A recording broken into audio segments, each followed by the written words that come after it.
mitos de la humanidad.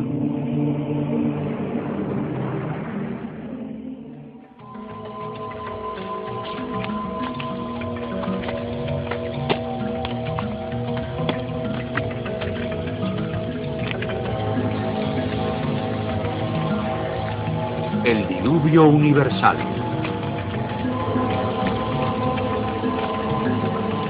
¿Cómo comenzamos? ¿Dónde surgió la civilización? Los expertos han ofrecido muchas teorías basadas en lo que observan. ¿Pero realmente lo sabemos? De vez en cuando aparecen pruebas que contradicen completamente todas las teorías. En la congelada tierra de lo que queda de Siberia, se han encontrado especies perdidas de animales como el gigante mamut, desaparecido completamente por un repentino cataclismo global. Se han encontrado mapas antiguos que muestran el continente de la Antártida siglos antes de que la descubriéramos. Este mapa, que es de hace siglos, representa la verdadera configuración de la Tierra de Queen Maud, que se encuentra aproximadamente bajo 1 kilómetro de hielo, y su verdadera configuración no se supo hasta 1949. Hace un siglo que un arqueólogo concluyó que la ciudad antigua de Tiwanaku, en Bolivia, era un observatorio estelar alineado con el Sol y las estrellas. A partir de ahí, calculó que su edad sería de unos 17.000 años. Su tesis fue ridiculizada hasta hace poco tiempo. La única corrección que haría es que ahora tenemos mejores medidas astronómicas debido a los satélites y ordenadores. Y supondría que la fecha debe ser de hace unos 12.000 años. Pero, aún así, convierte a Tiwanaku en la ciudad conocida más antigua sobre la faz de la Tierra. Los geólogos descubrieron que la gran esfinge de Egipto ha sufrido una erosión durante siglos de incesantes e intensas lluvias. Dichas lluvias solo pueden haber ocurrido miles de años antes de los faraones. ¿Se construyó la esfinge mucho antes del comienzo de la civilización? La cuestión que aquí se plantea es toda la historia de la civilización. Puede que no haya transcurrido directamente desde el estúpido hombre de las cavernas hasta el más inteligente de nosotros, con nuestras bombas de hidrógeno y nuestra pasta de dientes de rayas. A veces las pruebas que se encuentran rompen todas las reglas. En este programa encontraremos gente que está buscando precisamente esas pruebas. Trazan nuevas teorías que puede que cambien nuestro punto de vista sobre el curso de la civilización del hombre. Esta enorme cara fue esculpida por el antiguo Olmes de México. Se cree que es de hace al menos 2000 años.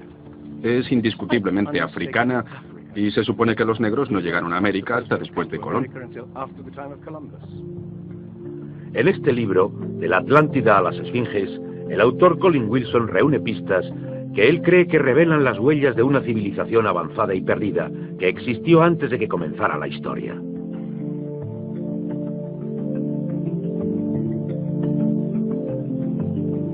El filósofo griego Platón describió dicha civilización destruida por un enorme cataclismo y de la que le hablaron sacerdotes egipcios.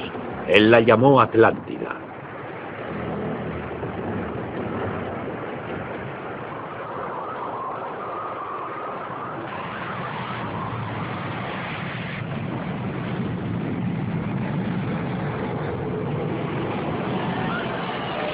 Atlántida, un enorme cataclismo. Sabemos de dicho cataclismo a través de otro mito, el diluvio bíblico, el Arca de Noé, mito igualmente despreciado por los científicos.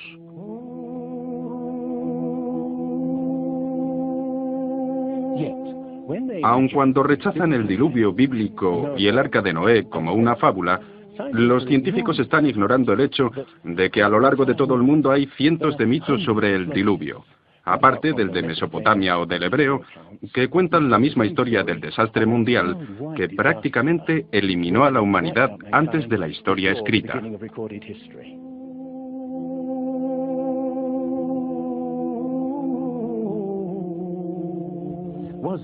¿Existió realmente algo como un diluvio? Y si fue así, ¿existía una civilización que surgió antes que todas las demás? Estoy diciendo civilización, no Atlántida, ya que en cuanto mencionas la palabra Atlántida, un científico gruñe "oh no" y deja de escuchar. La idea del diluvio universal está más allá de la respetabilidad intelectual. Pero ¿cómo puede ser la ciencia misma imparcial? ¿Hace realmente lo que reclama hacer? Consideremos los hechos y empecemos desde ahí. A través de la historia, la ciencia ha tendido a centrarse más en sus teorías que en los hechos. Desde los hechos surge la teoría para explicarlos. Otros se dejan a un lado. Nuevos hechos pueden cambiar la teoría, pero con frecuencia son ignorados. Llamamos a estos hechos anormales, pruebas que no se ajustan.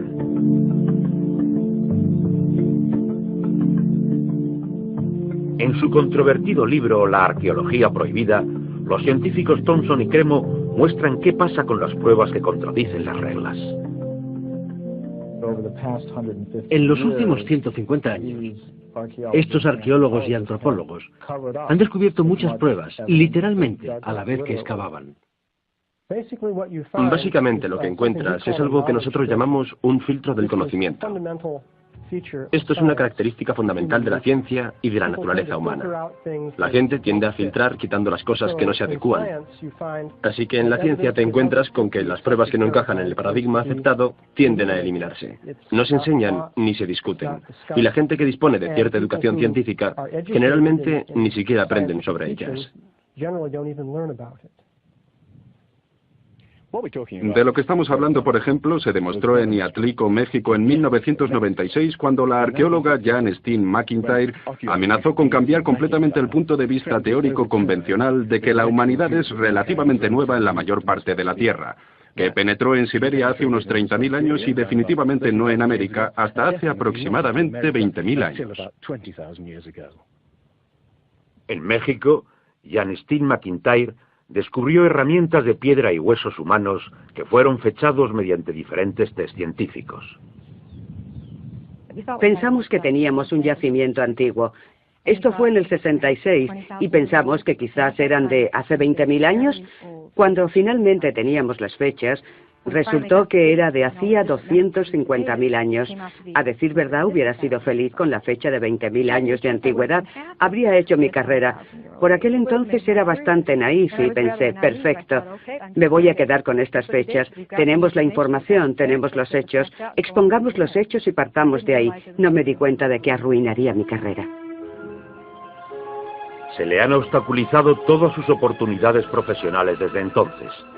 Se cerró el yacimiento y le fue denegado el permiso para futuras investigaciones. Permanentemente.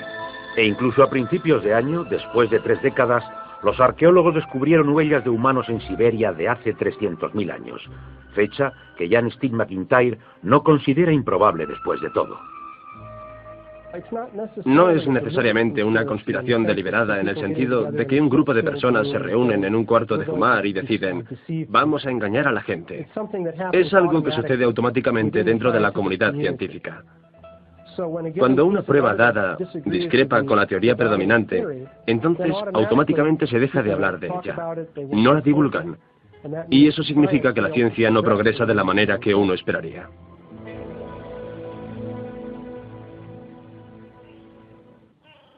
¿Están pasando por alto los científicos pruebas del pasado que hemos olvidado? ¿Pueden ser verdad los mitos que nos cuentan de que hubo una civilización en este planeta que se perdió miles de años antes de la historia escrita? Un grupo de investigadores nuevos está buscando precisamente las anomalías que la ciencia tiende a desechar. Se hacen preguntas que puede que cambien nuestro punto de vista sobre el curso de la humanidad. El fuerte inca de Sacsayhuamán, de edad indeterminada y construido por gentes que no utilizaban herramientas de metal pesado ni cemento, ni conocían la polea, la rueda o la grúa.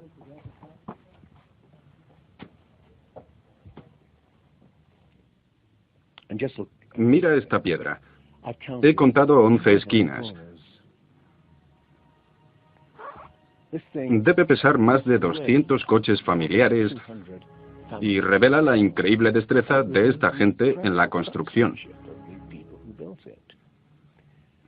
Estas cosas revelan también algo más. Una increíble habilidad para manejar cosas de este tamaño.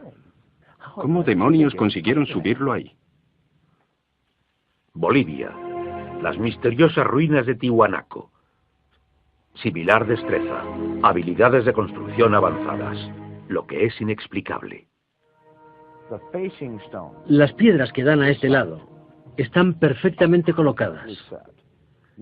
Cogimos una aguja e intentamos insertarla en cada punto a lo largo de la unión.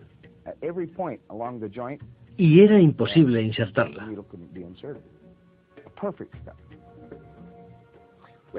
Cuando los conquistadores españoles preguntaron a los incas si habían construido el Tiwanaku, dijeron, no, no lo construimos. Estaba construido hace miles de años. Las pruebas muestran que fue construido por una civilización avanzada. Un descubrimiento al azar revela lo avanzados que seguramente habían sido. Los bloques de la construcción de Tiwanaku no están unidos con cemento. Cualquiera que los separe descubrirá el inesperado destello de metal que mantiene las piedras juntas. Lo que parece increíble aquí es que para mover cada obra donde se necesitaba una grapa, tenían que tener algo así como una planta de fundición portátil para mantener el metal en un estado de ignición sin llama.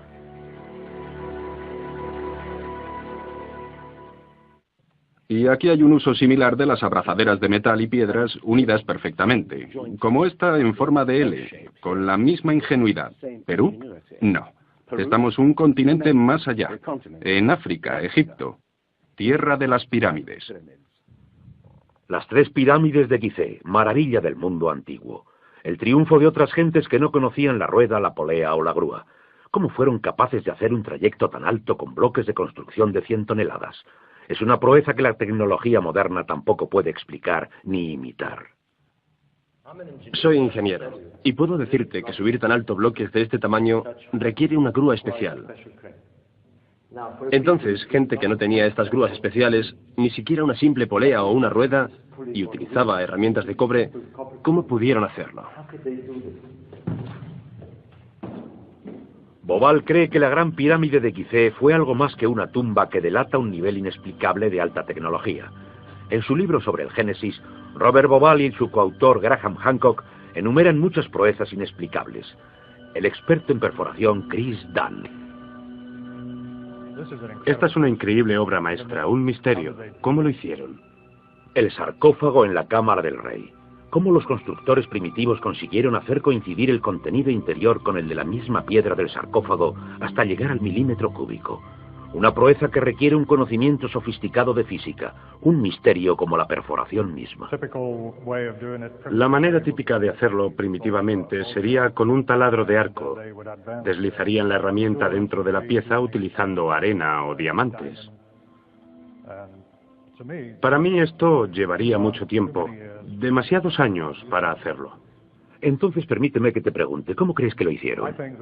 Creo que tenían que utilizar algún tipo de herramienta eléctrica. Hoy día, si fuéramos a taladrar esto, introduciríamos el taladrador en el granito a una velocidad de 2/10.000 de milímetro por revolución del taladrador. Ellos introducían bastante más rápido que eso. ¿Más rápido? Investigadores como Chris Dunn se preguntan sobre el propósito de este instrumento en un fresco escondido.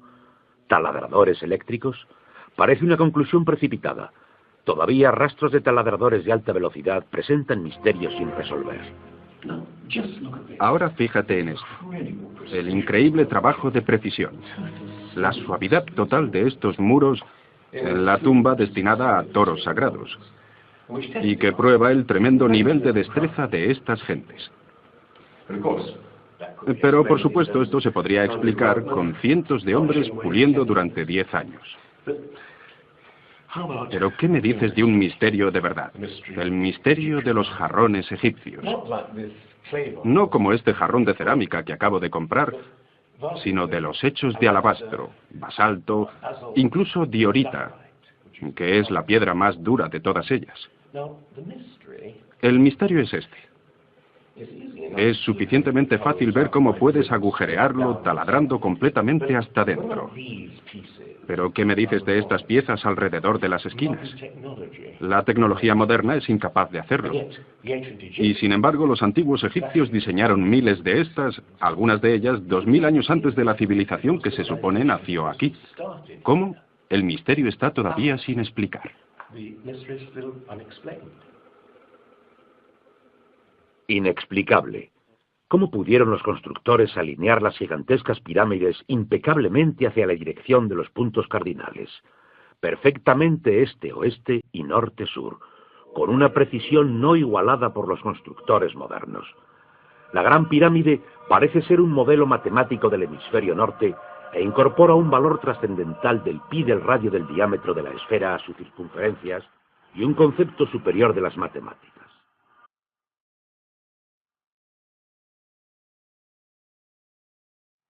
Está claro que tenemos aquí un sistema avanzado de matemáticas y tecnología, en un momento en el que se suponía que no existía. Y para conseguir estos resultados, los antiguos constructores tenían que usar un ángulo de 52 grados. Cualquier otro ángulo no valdría. Pero nadie en Egipto conocía pi.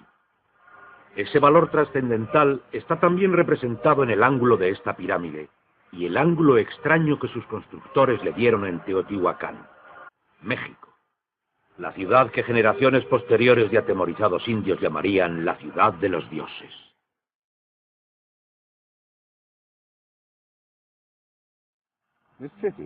Esta ciudad fue más grande que el Imperio Romano.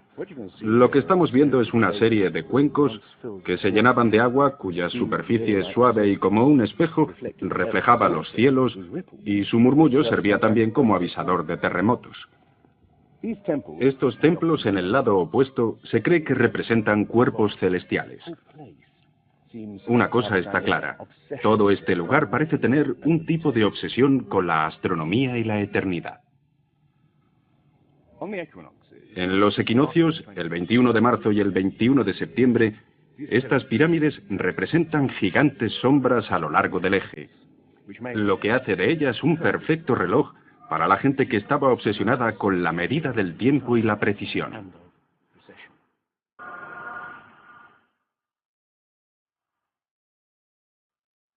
Como vinculadas por alguna fuente común, las civilizaciones antiguas alrededor del mundo dejan ver un sofisticado conocimiento de los cielos, lo que todavía tiene que explicarse. Una fascinación por el sol y las estrellas y por la precisión del lento y persistente movimiento de la Tierra que hace que las constelaciones parezca que viajan a través de los cielos nocturnos y de las épocas.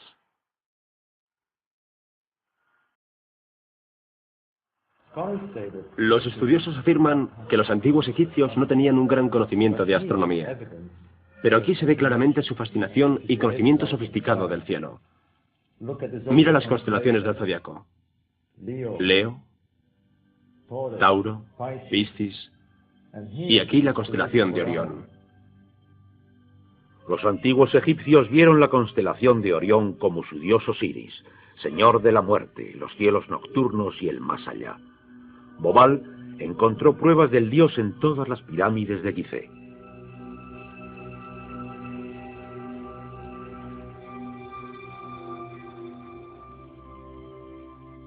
Es realmente un misterio.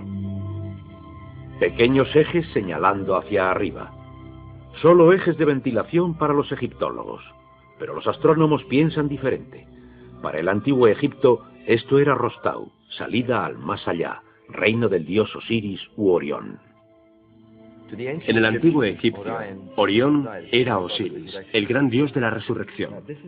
Esto es una reconstrucción del cielo en el año 2500 a.C., y fue increíble descubrir esto. Los rayos conducen a Orión y a la estrella Sirius o Isis, consorte de Osiris. En textos antiguos, Bobal encuentra que deben haber servido en ceremonias secretas para hacer que faraones muertos resuciten como estrellas en la constelación de Orión. Uno de estos textos dice: «Oh rey que viajas por los serpenteantes canales de la Vía Láctea, al lugar donde Osiris reside». Bobal cree que Osiris tenía importancia tan crucial para los constructores que construyeron las pirámides de Gizeh, exactamente como las 3 estrellas en el cinturón de Orión. Aunque parezca increíble, esa correlación fue solo el principio. Descubrió que los antepasados habían dado nombres de estrellas a otras 2 pirámides contemporáneas cerca de allí. Miró entonces el desgastado plano y se quedó anonadado. La constelación de Orión, el dios Osiris, estaba colocada en la misma posición en el cielo que en la tierra. México, donde Teotihuacán presenta otro paralelismo. La leyenda llama a esta la ciudad de los dioses y sugiere su propósito de transformar a los hombres en seres celestiales. Como en Egipto con las pirámides de Giza, los mitos hablan de su significado como reencarnación en las estrellas. Este es el secreto de Teotihuacán.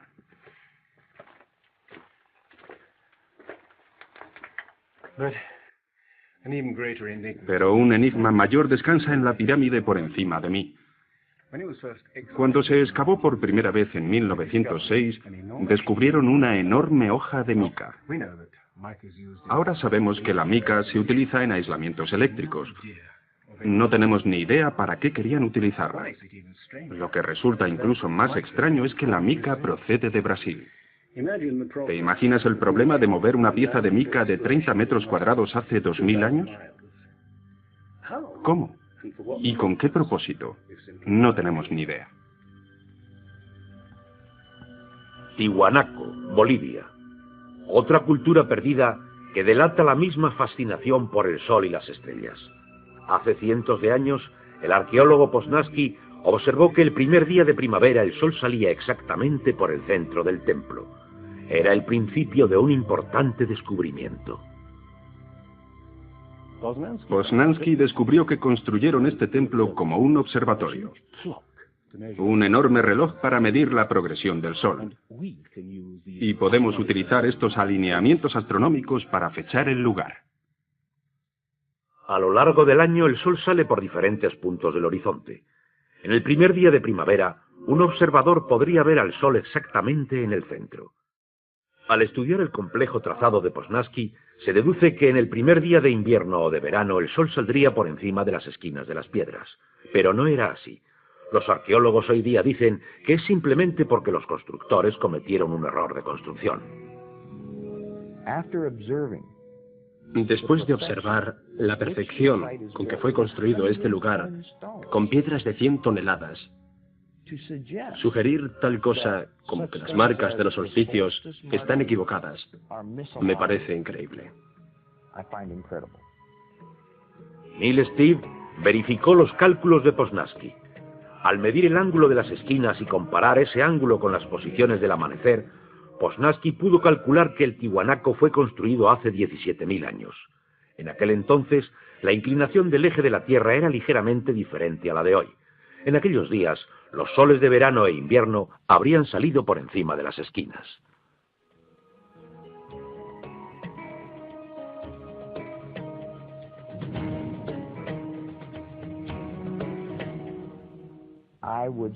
Sospecharía que la fecha sería de hace unos 12.000 años.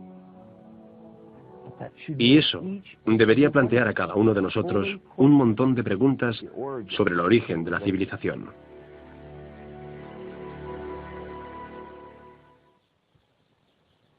¿Dejó una civilización perdida en el tiempo sus huellas en varios lugares del mundo? Sacerdotes egipcios contaron al filósofo griego Platón que dicha civilización había existido hace 12.000 años, pero según la ciencia, esta civilización no apareció hasta hace 5.000. ¿Podría haber aparecido antes?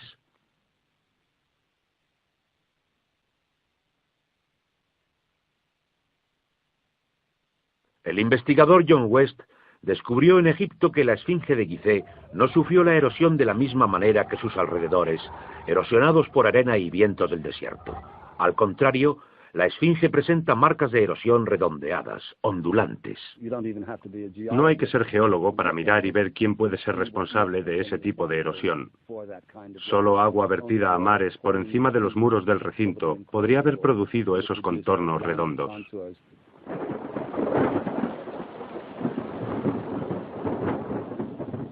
¿Agua en el desierto del Sáhara? No en la época de los faraones. Para ello hay que retroceder hasta el final de la era glacial, unos 10.500 años antes de Cristo. Miles de años antes de que existiera algún faraón. Pero, ¿por qué tiene entonces la esfinge cabeza de faraón? La cabeza es desproporcionadamente pequeña. Vista particularmente desde el aire, se ve que el cuerpo de la esfinge es largo y aplanado, y la cabeza parece como un alfiler encima de él. Para nosotros esto es una indicación de que la cabeza ha sido reesculpida. En otras palabras, en un momento dado de su larga historia, la cabeza era redonda. John West cree que la esfinge fue originariamente un enorme león que un desconocido grupo de escultores esculpió en la roca miles de años antes de Cristo. Sufrió la erosión cuando al final de la era glacial cambió el clima causando lluvias incesantes durante siglos. Solo miles de años después esculpieron los faraones su cabeza a su propia imagen.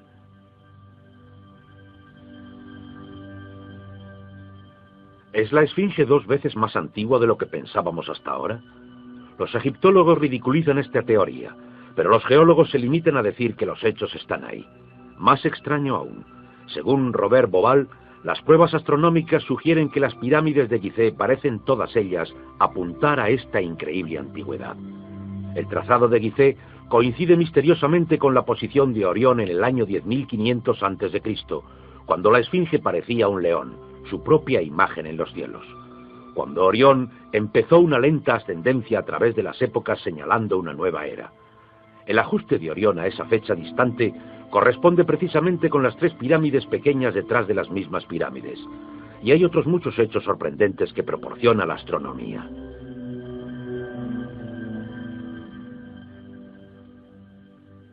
Esto coincide exactamente con las ideas que se han venido desarrollando en el análisis geológico de la esfinge.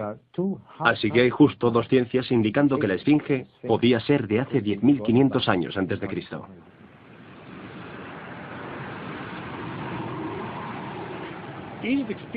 Egipto sufrió importantes y dramáticos cambios al final de la era glacial, particularmente alrededor del 10.500 a.C., cuando unas inmensas e increíbles inundaciones cubrieron toda la llanura.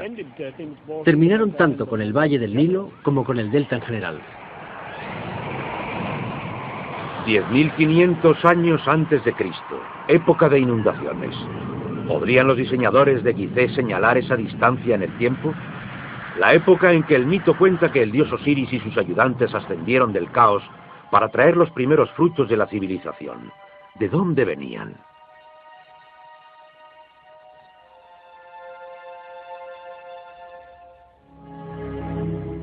Un dios que era similar al señor del antiguo Tiwanaku en Bolivia. Aquí está el misterio de la ciudad de Tiwanaku, el dios al que veneraban. Alto, barbudo, descrito como blanco. Viracocha surgió de los tiempos del caos y de la destrucción a través de las aguas para traer algún tipo de renovación a la raza humana.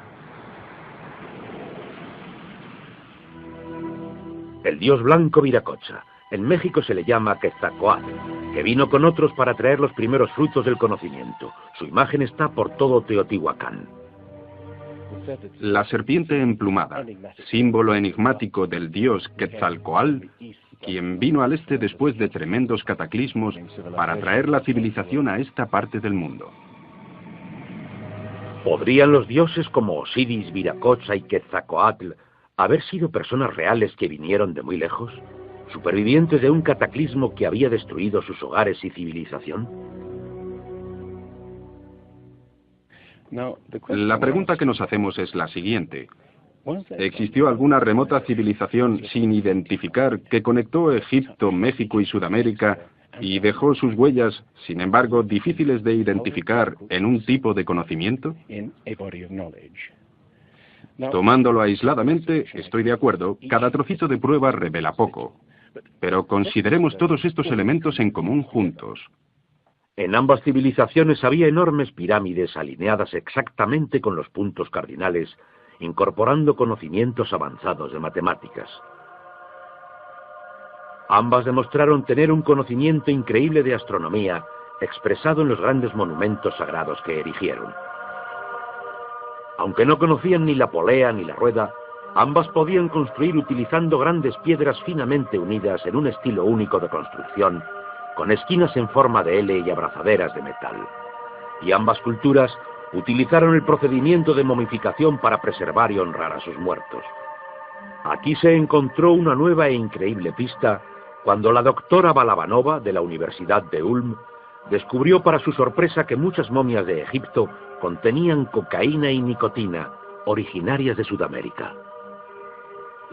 Recibí montones de cartas que eran casi amenazantes, cartas insultantes, que todo eso no tenía sentido, que estaba fantaseando, que era prácticamente imposible, porque estaba comprobado que antes de Colón esas plantas no se encontraban en ningún otro sitio excepto en América.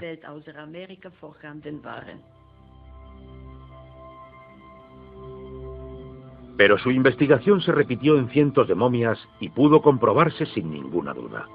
Pudieron en verdad en un pasado lejano cruzar los mares e influir en las culturas de ambos lados del Atlántico. La idea es incluso sugerente por lo que no está aquí. México, antigua cultura de los mayas.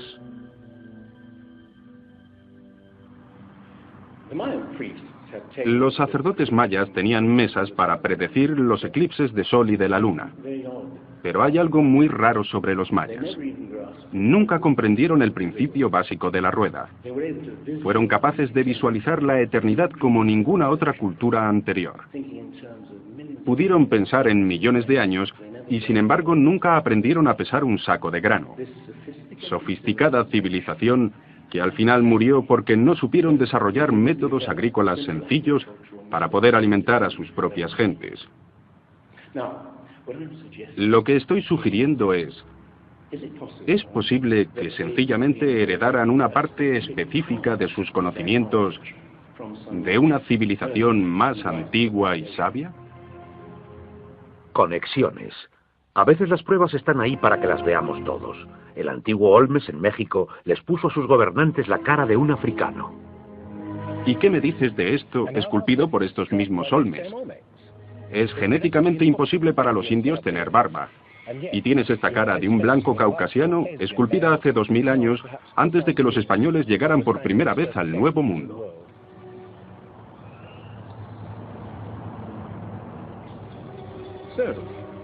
Caras de África y del Cáucaso, esculpidas muchos siglos antes de la llegada de Colón. ¿De dónde vienen? ¿Cómo llegaron hasta aquí? ¿Cómo llegaron a influir en la cultura más antigua de Centroamérica, la cultura madre de México? Todo lo que los arqueólogos saben es que de repente aparecieron, completamente evolucionados, alrededor de 1500 años antes de Cristo, sin señales de desconexión en el desarrollo. Esta gente, cuya expresión característica eran enormes caras esculpidas en piedra, cabezas de caucasianos y africanos, parecen haber aparecido de no se sabe dónde. Oaxaco, antigua ciudadela del monte Albán. Aquí, más al sur de México, se encuentra lo que parece el último registro de estos hombres misteriosos, ya que estas figuras esculpidas en piedra parecen ser las figuras muertas en batallas, desnudos, desesperados, la mayoría de ellos castrados. Esto puede ser el punto donde estos hombres desaparecieron de la historia. Entonces, ¿una sofisticada civilización de navegantes cruzó el Atlántico siglos antes de Colón? Hay, pues, otra parte de las pruebas. Estos mapas antiguos que sugieren que antiguos navegantes poseían un conocimiento del mundo que nunca antes se ha explicado. Un puzzle para los científicos a lo largo de este siglo. En 1513, el almirante turco Piri Reis planificó partes del mundo nunca antes vistas.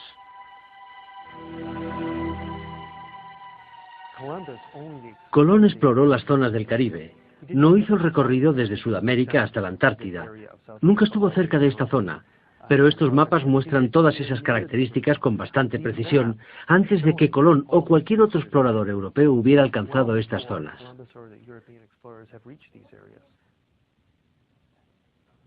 Este mapa, que es de hace siglos, representa la verdadera configuración de la tierra de Queen Maud, que se encuentra aproximadamente bajo 1 kilómetro de hielo, y su verdadera configuración no se supo hasta 1949.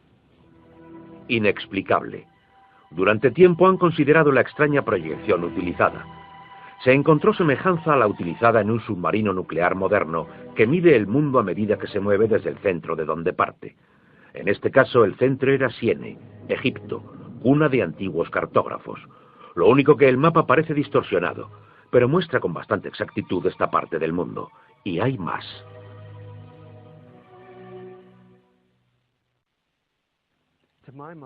Para mí, el aspecto más significativo del mapa de Peary Reis es el hecho de que describe las longitudes con bastante exactitud, algo que los europeos no fueron capaces de hacer hasta el siglo XVIII, y este es el siglo XVI. Distancias. Esta historia comienza en estas playas en 1707, cuando la flota inglesa navegaba desde el Mediterráneo hasta las costas de Inglaterra. En aquellos días era bastante fácil determinar a qué distancia estaba el norte o el sur, midiendo el ángulo que el Sol y las estrellas hacen con la superficie de la Tierra. Pero no existía tecnología para determinar a qué distancia quedaba el este o el oeste. Distancia. Bien, el almirante Sir Cloudesley Shuffle se enfureció cuando un marinero de un país del oeste le dijo que estaba a unas 20 millas más allá del este y era probable que naufragara la flota en la costa. Cuando los oficiales le aseguraron que el curso estaba bien, hizo que colgaran al marinero por insubordinación. En sus últimos momentos de muerte, debió haber deseado no haberlo hecho. Se encontraban barcos a miles, pero ahora la pérdida de toda una flota dio lugar a la búsqueda de un reloj preciso que pudiera calcular la longitud. Pasarían 2 generaciones antes de que finalmente se creara. Aún así, el mapa de Peary Reis era 250 años más antiguo, mostrando ya conocimiento de las distancias. En el mapa de Peary Reis se menciona el hecho de que es copiado de fuentes de otros mapas. Estas son copias de otras copias. La mayoría de la gente que ha investigado cree que los mapas pueden datar de la época de Alejandro Magno, pero realmente son aún más antiguos. Mapas del mundo diseñados antes de que aprendiéramos a navegar los océanos. Inexplicable tecnología de construcción, conocimiento sofisticado de matemáticas, astronomía. Si hubo una tecnología tan avanzada capaz de pasar su conocimiento a los constructores de la Esfinge y a las gentes de los Andes en México, ¿qué pasó con ella? Platón dice que hubo una civilización tecnológicamente avanzada capaz de navegar por los océanos del mundo. Atlántida, descansando en un enorme continente. Al rechazar una civilización perdida, la ciencia rechaza igualmente la noción de una catástrofe mundial que la destruyó. Pero lo que nos cuentan Platón o la Biblia encuentra apoyo en otras partes. El Popol Vuh, el libro sagrado de los mayas, habla de unas enormes olas e inundaciones y de que los cielos se oscurecieron durante meses seguidos, de increíble frío, negras lluvias y granizo. Los hombres de la antigüedad hablaban de tiempos de caos, inundaciones y oscuridad, de donde los dioses surgieron para dar forma a las tierras de Egipto.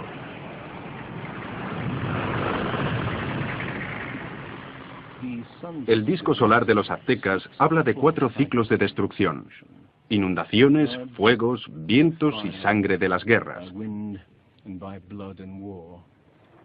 y de prever el fin del mundo a consecuencia de grandes movimientos de las entrañas de la Tierra.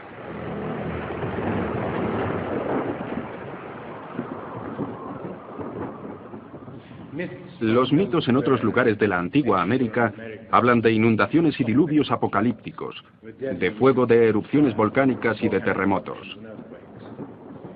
Hablan con inquietante realismo de un pasado que no pueden recordar claramente ni tampoco olvidar. Los estudiosos se inclinan a creer que la inundación es una fantasía de antiguos poetas.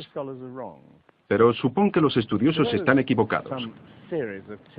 Supón que una serie de catástrofes naturales terribles redujeron a nuestros antepasados a unos pequeños grupos que vivían muy lejos unos de otros y repartidos por todo el mundo.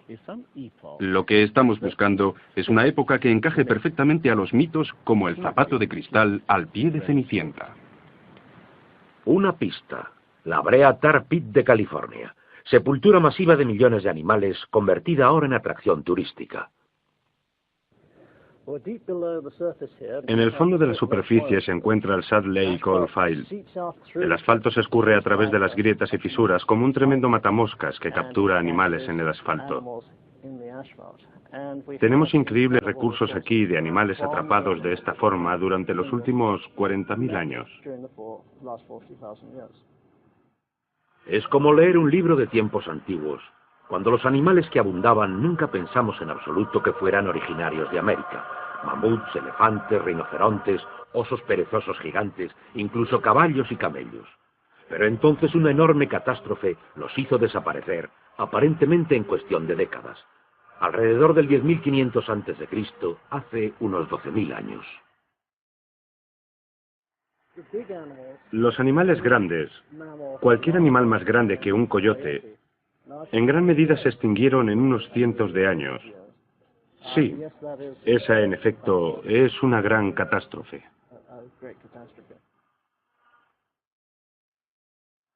La prueba de una catástrofe. La edad del hielo. Hace unos 12.000 años. Las temperaturas que habían permanecido relativamente estables durante miles de años, de repente subieron muchísimo. Un asombroso aumento de más de 5 grados en un período de 3 a 10 años solamente. Este es el increíble descubrimiento de los científicos que perforaron en la capa de hielo de Groenlandia para investigar los cambios atmosféricos. Al núcleo de hielo de Groenlandia, alguna gente lo ha llamado la piedra roseta del clima, ya que es posible ver cómo puede cambiar el clima tan rápidamente. Es realmente un gran descubrimiento. Y este cambio ocurrió entre 3 años y un par de décadas próximas a lo que vemos hoy día. Hemos encontrado cambios increíbles en la química del hielo. Y encontramos que durante un tiempo, cuando las capas de hielo empezaban a fundirse, encontramos más señales de deposiciones volcánicas y de mayor magnitud. Más concentraciones que en cualquier otro periodo en los últimos 110.000 años que habíamos medido.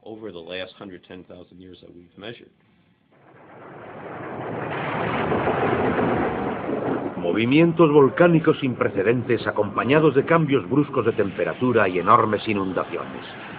Capas de hielo de más de 1 milla de espesor se derritieron en décadas. El nivel del mar subió hasta por encima de los 1.500 metros. Aparecieron mares donde había habido tierra.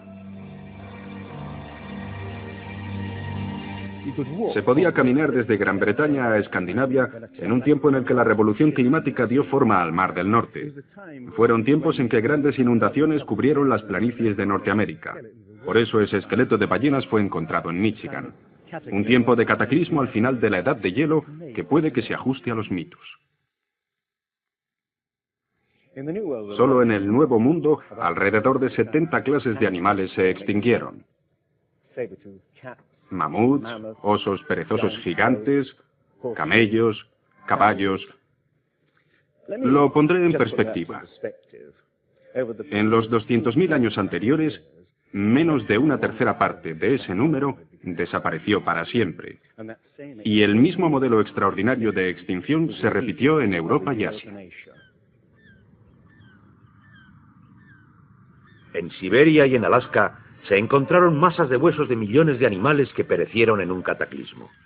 El mamut gigante no fue víctima de los cazadores prehistóricos, sino de una catástrofe natural. A finales del siglo, cazadores siberianos se tropezaron con el cadáver de un enorme animal. Cuando se desenterró y transportó, se encontró que su estómago contenía plantas sin digerir procedentes de climas templados. El animal había sido totalmente congelado, más rápido de lo que cualquier moderno congelador es capaz. Lo que es cierto es que hace unos 12 o 13.000 años, un terrible frío abatió Siberia y no ha parado desde entonces. El misterio de los mamuts congelados ha dado lugar a algunas extrañas anécdotas, algunas ciertas y otras no. Como la historia de los filetes de mamut servidos en Fairbanks, Alaska. Lo que es cierto realmente es un informe del siglo XIX del naturista ruso Baron Wrangel, que descubrió la isla de Oso, que se encuentra al norte de Siberia, y donde la arena estaba sujeta literalmente por arrecifes de hueso y colmillos de mamut y otros animales que habían desaparecido en alguna extraña catástrofe primitiva. La extinción masiva, la tremenda actividad volcánica, la rapidez con que se derritió el hielo, parece sugerir que tuvo lugar una increíble revolución del clima hace 12.000 años. Parecen existir algunos factores, pero no sabemos exactamente cuáles.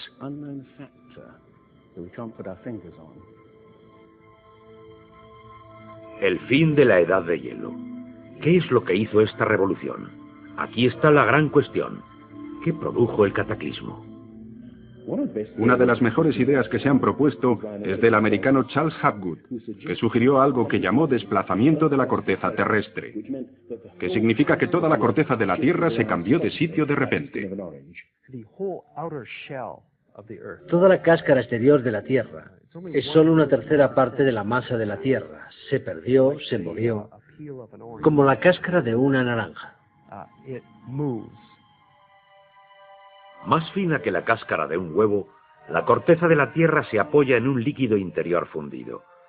La teoría que rige la corteza de la Tierra es la de las placas tectónicas.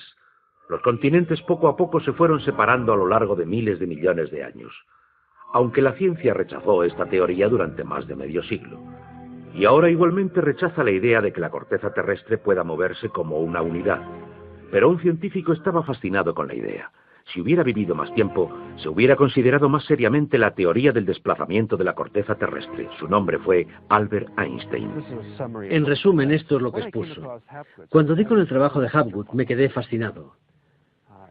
Era una idea tan simple, pero que explicaba un gran número de problemas. Hapgood tenía la teoría.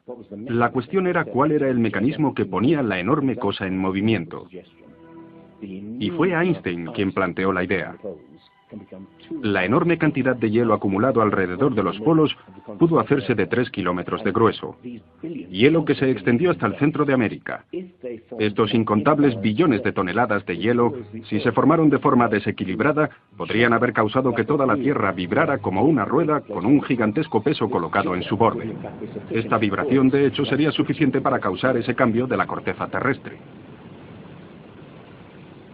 Hace 55.000 años, el Polo Norte estaba colocado cerca de Europa, pero de repente se desplazó a Hudson Bay, en Canadá. Alrededor de 12.500 años antes de Cristo, lo hizo de nuevo hasta donde se encuentra ahora. O es mejor decir que las tierras y los mares han sido arrastrados a lo largo del polo, impulsados por el desplazamiento repentino de la corteza terrestre. Y si fue así, esta es una de las cosas que habría pasado al final de la Edad de Hielo. El desplazamiento impulsó a América fuera de la zona polar. El mar a su norte se congeló con una capa fina de solo milímetros de espesor.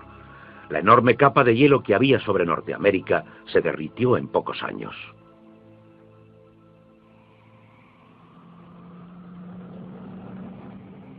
Lo que es interesante sobre la teoría de Hapgood-Einstein es que también explica bastante bien algunos otros mitos, bastante ajenos al mito del diluvio.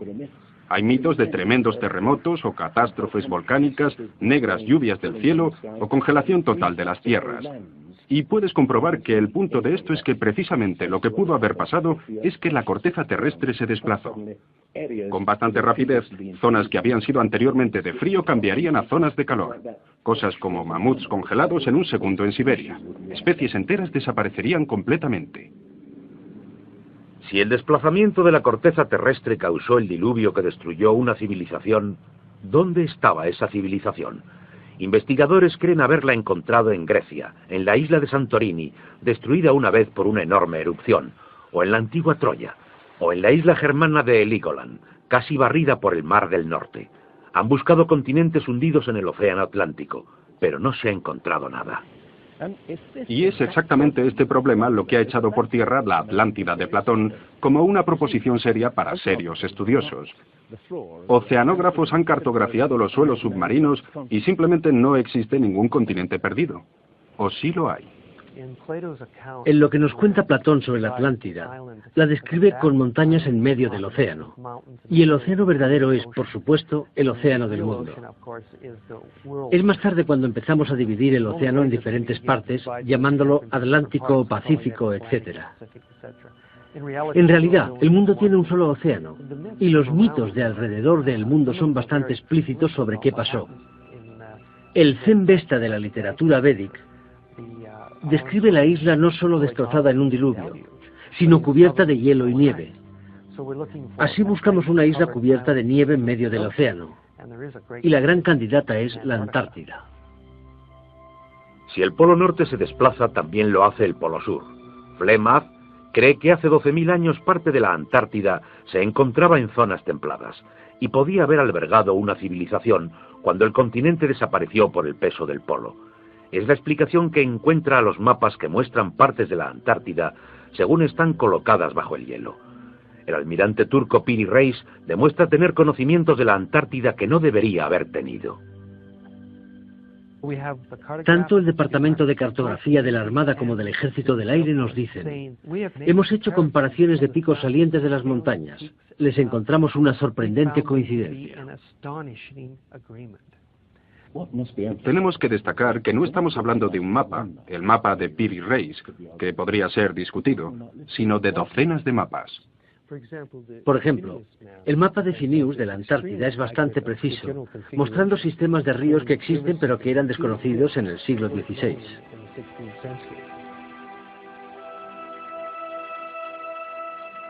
No se descubrió la Antártida hasta aproximadamente el año 1800. ¿Cómo pues pudieron los cartógrafos registrarla gráficamente? Solo según Flemeth, si lo hicieron de copias de mapas milenarios. Información que sencillamente no debería estar ahí. Hace solo unos 25 años que sabemos que debajo de la capa de hielo de la Antártida existen algunas islas, un continente, un mar congelado entre ambas. Sin embargo, la información estaba ya en este mapa. A lo que me refiero es que estas islas corresponden a esta zona, y los tipos de nevadas por aquí son muy intensas. Prácticamente nada por aquí. Estas islas de abajo de aquí se unirían antes de que se juntaran a la masa continental, por lo que hubo caminos por aquí durante varios miles de años. Y estos fueron probablemente caminos por aquí antes de que se juntaran. Lo que se describe aquí es algo que creo ocurrió hace unos 8.000 años, no posterior a 6.000 años antes de Cristo.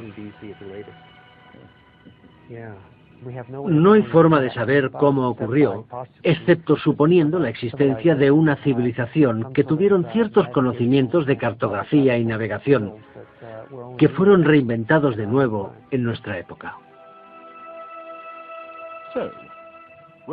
¿Fue el comienzo de la civilización humana más antiguo de lo que pensamos? Se puede pensar que muchos elementos en este programa solo añaden insensatas sugerencias, que tomadas aisladamente pueden ser todas ellas discutidas.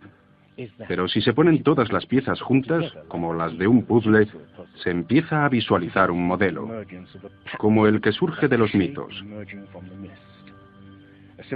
Una civilización que desapareció y fue olvidada mucho antes de la historia escrita.